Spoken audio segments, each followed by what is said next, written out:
Would you be willing to break your legs if it meant you could be taller?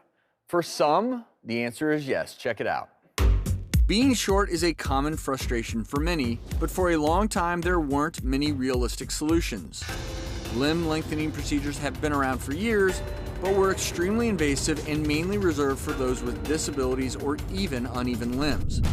But now, doctors are offering elective lengthening procedures so that patients add a few inches to their height. Are these procedures the future of cosmetic surgery, or are they too good to be true? Here with us today is orthopedic surgeon and founder of the Limb Plastics Institute, Dr. Kevin Debiparshad, along with his patient, David. Thank you both for being here. Thank you for coming. Thank you. As a patient who's had this procedure, what motivated you to do it? It's definitely a confidence booster for me. I mean, I definitely wanted to get taller. I started off around a little over 5'7". I was able to get to 5'9", which is the industry standard for males in the U.S. So almost 2 inches. And having gone through it, no regrets. I don't have any regrets. I probably regretted it a gazillion times going through it. It's definitely, you know, it is a painful procedure. Can you walk us through what that process is like and the pain and rehabilitation? Because again, part of it is cost, part of it is safety, and then part of it's the recovery. Yeah, so I mean, within the second day, I'm out of the hospital bed and I'm doing laps around the hospital with my walker. On the third day, I'm released. I start physical therapy, and within about 2 or 3 weeks, I'm off the walker and I'm walking. After about 2 months of doing that, then you go into a phase of healing. So it takes a long time for the bone to actually harden. So you do a lot of visits back to the office, do a lot of x-rays, checking that out. And then once it's solidified in the legs, you go back in for a procedure where he'll remove it. That's an outpatient procedure. It's hardly any pain at all. Within a couple of weeks, I was back to normal. Can you explain exactly how this procedure works? Sure. So from a simplistic standpoint, essentially we're just going in either to the thigh bone, which is the femur, or the lower leg bone, the tibia, and we're essentially separating that bone by cutting it, placing this implant in position that responds to a remote control that slowly lengthens the tissue, and then patients can become 3 to 6 inches taller, just depending on if they get 1 or 2 procedures.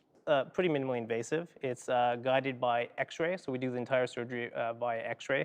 So it's 4 to 6 very small incisions that we either place around the thigh or the lower leg. What we end up doing, and I'll just use this model here, we try to make a little window into the bone itself, so we gain access to the tunnel of the bone.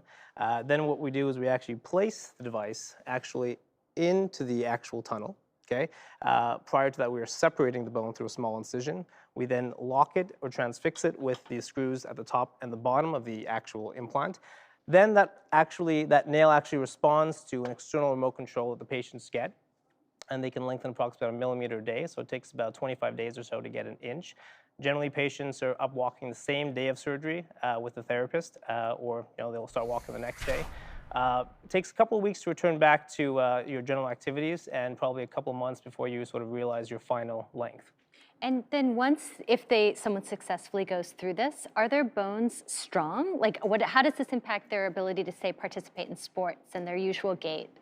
The more length that you try to achieve, it can impact or depreciate some of your high-level functioning, like your athletic ability. So what I generally tell patients is that you're getting the height or you're trading it for something. It's not free, and that is potentially some depreciation in that athletic ability. Long term, is there any data, because this is so new, in terms of, okay, does this increase load on a hip joint, which then may increase load on the spine for your patients? Sure, and we have some data. We've looked at, for instance, the geometry around joints and looking to see if there's any changes in that. We actually don't see much changing around the joints themselves, around the hip, the knee.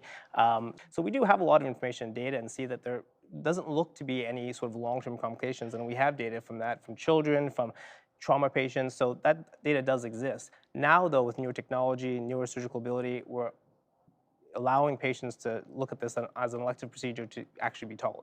How much would a case like this cost? Right, so this wouldn't be covered by insurance from the cosmetic perspective. The general price starts at about $76,000, and half of that cost is really the implant, because the implants are extremely expensive.